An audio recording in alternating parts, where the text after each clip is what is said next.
Hello, faithful! Welcome to a new edition of White Throne Metal Radio's Important Albums. I am your host, Keven Crothers, and today, briefly, we will discuss one of the most important albums in Christian metal history, and that, of course, is why you're all here. Vengeance, Human Sacrifice. Album was released in 1988 on Intense Records. At the time, it had some distribution through Star Song before Intense was sold to Frontline Records at that point. Hence, I don't even like talking about Vengeance Rising. And many of you know that after this album was released, they had to add that tag to it, Rising, because there was a European band called Vengeance that, frankly, nobody here in the United States had ever heard of. And I don't think they'd ever really toured here, ever. And I only saw their albums in Tower Records, Record Factory, Big Ben's, The Warehouse after this album came out. And they're a hard rock band. Funny name to have a band called Vengeance, and it just... Vengeance Rising, released in 1988, produced by Caesar Kalinowski, and engineered, mixed by Mr. Ron Goody. Correct me if I'm pronouncing that incorrectly. And this album, with its controversial artwork, its controversial musical content, its controversial vocal, everything about it sparked controversy in the Christian area of things. But in the secular realm, they got 5 Ks, if I remember correctly. It was either 4 or 5 Ks in Kerrang! Magazine. And I wish I still had a copy of that to be able to share with you. Alas, I don't. Inner sleeve, all the lyrics. Why was this album so controversial? It was the first Christian thrash metal album, not a death metal album, but a thrash metal album to have been released as a complete record. And I had a chance to see them a couple times before the album came out, and they were if you never saw them, they were just as good live as what you hear on vinyl. The impact, all of a sudden, they're, in LA, which is where these guys are from. This is a picture disc that was released here a few years ago by Rox.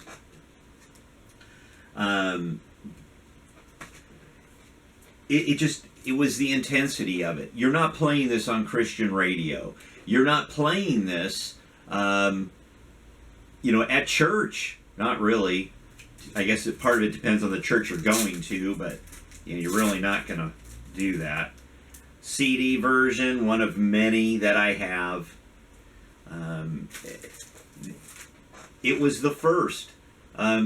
The story that I heard goes that at the time, Caesar Kalinowski was interested in signing Deliverance. And when he flew out to LA, Jimmy Brown took him to a Vengeance show. You need to check these guys out. They're friends of mine. And after Caesar saw Vengeance, he signed Vengeance instead of Deliverance. That's what I've heard. And I used to, at one point, I had 3 different versions of the original release. I had a Intense CD. I had the Medusa Restless Enigma release. And then this one, which says Intense Records on it.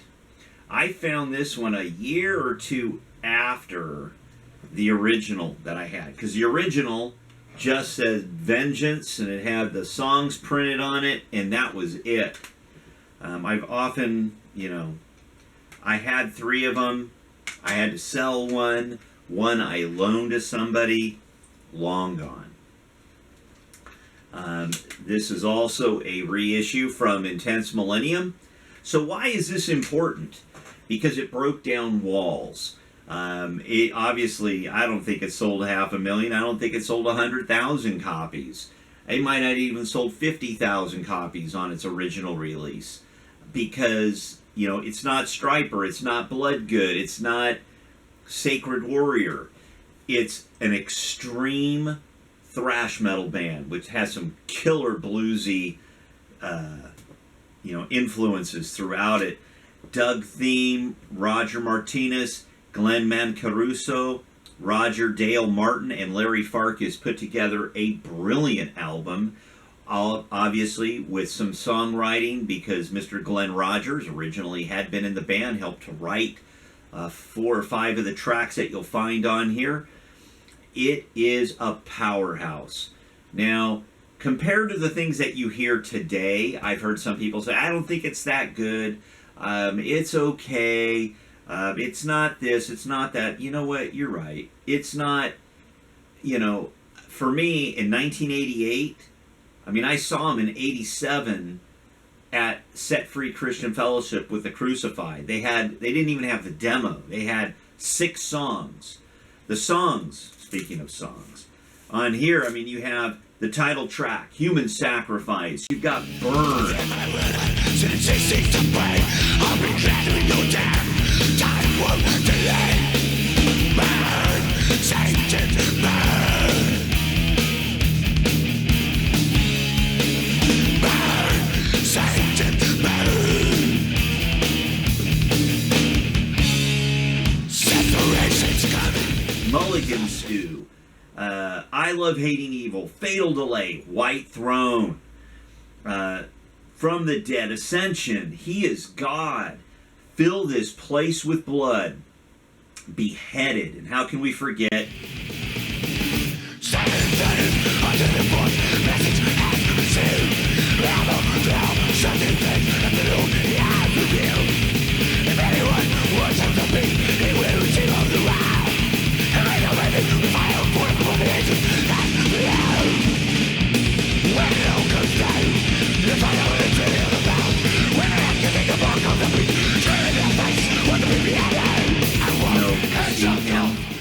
How can we forget Salvation? All of these tracks. If you're listening and watching this video, you're more than familiar with this album. It is a classic.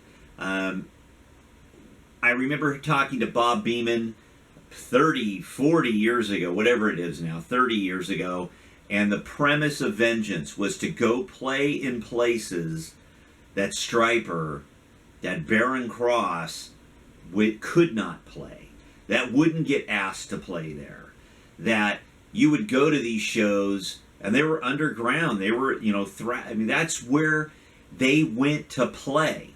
That was their whole mission. Yes, they played the Waters Club. I saw them there. They played with TSOL. Yes, I saw them at the Omni in Oakland. I saw them at Cornerstone. Saw them at Metal Mardi Gras. But when they played like the Omni, when they played at the Waters Club, and yes, I understand Roger Martinez is no longer a believer. That's tragic. That's Roger's choice. It's okay. Pray for the man. Don't hate him. Pray for him. He would preach. And I remember when they played at the Waters Club, and they got everybody totally going, and all of a sudden Roger starts preaching, and the guys from TSOL, True Sounds of Liberty, they come down this little stairwell on the side, and they're listening. And then the band goes back, and they just crush it, which is what they did. That band was one of the best live thrash bands I have ever seen. I've seen Slayer, Testament, Motorhead, obviously not a thrash band. I understand that. They were amazing. The energy, the intensity. I've seen Violence. I've seen Testament, Death Angel. These guys were the real deal. And if they had just been able to get some real financial support, I bet they could have broken down even more barriers. But God has used them continually in a mighty way. Biblical lyrics, full on. Vengeance, Human Sacrifice. How many Christian bands and fellow musicians have listened to them and taken up their cross, so to speak? look at the bands that you see. Everything from Mortification to Living Sacrifice to Grave Forsaken. Everybody, in some respect, comes back and gives Vengeance props. Another important album. Again, Vengeance, Human Sacrifice. Don't forget to say your prayers, and God bless.